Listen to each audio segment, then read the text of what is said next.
సాధారణంగా మనం చేసే ప్రతి పనికి ఓ పద్ధతి ఉంటుంది. అలా కాకుండా ఇష్టం వచ్చినట్లు చేస్తే తిప్పలు తప్పవు.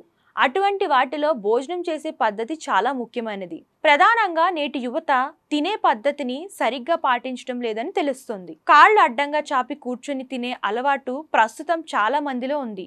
అయితే ఈ విధానం తప్పని పెద్దలు చెబుతున్నారు. అదేవిధంగా కొంతమంది ఇంట్లో బెడ్లపై కూర్చొని మరికొంతమంది గదుల్లో గొళ్ళెం వేసుకొని తింటూ ఉంటారు. అయితే ఇలా తినడం ఏమాత్రం మంచి అలవాటు కాదంటున్నారు. ఇంట్లో బామ్మలు తాతయ్యలు మంచం మీద కూర్చొని తినొద్దని ఎన్నోసార్లు చెబుతూనే ఉంటారు. ఈ విషయం చాలా మందికి అనుభవమే. ఈ క్రమంలో అసలు మంచం మీద కూర్చొని ఎందుకు భోజనం చేయకూడదో మనం ఇక్కడ తెలుసుకుందాం. చెడు అలవాట్లను అలవర్చుకోవడం వలన శారీరక మానసిక ఆరోగ్యంపై తీవ్ర ప్రభావాన్ని చూపిస్తాయన్న విషయాన్ని ప్రత్యేకంగా చెప్పాల్సిన పని లేదు. కాగా శాస్త్రాలలో ప్రతిదానికి కొన్ని నియమ నిబంధనలు ఉంటాయని, ఈ క్రమంలోనే మంచం మీద కూర్చొని భోజనం చేయడం అశుభమని పెద్దలు చెబుతూ ఉంటారు. మన సమాజంలో ఆహారానికి ప్రత్యేక స్థానం ఉందని, దాన్ని అగౌరవపరచకూడదని సూచిస్తారు. మంచం మీద కూర్చొని తినడం ఆహారాన్ని అగౌరవపరచడం అవుతుందని చెబుతూ ఉంటారు.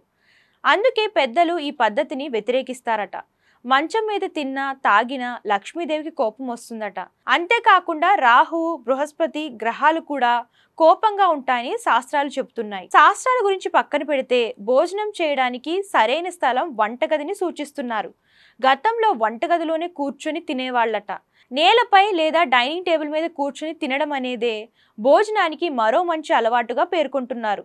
ఇది ఆరోగ్యానికి మంచిదని, ఇలా చేయడం వల్ల ఆహారం నేరుగా కడుపులోకి వెళ్తుందట. దీనివల్ల ఆహారం సులభంగా జీర్ణమవుతుందని పెద్దలు చెబుతున్నారు.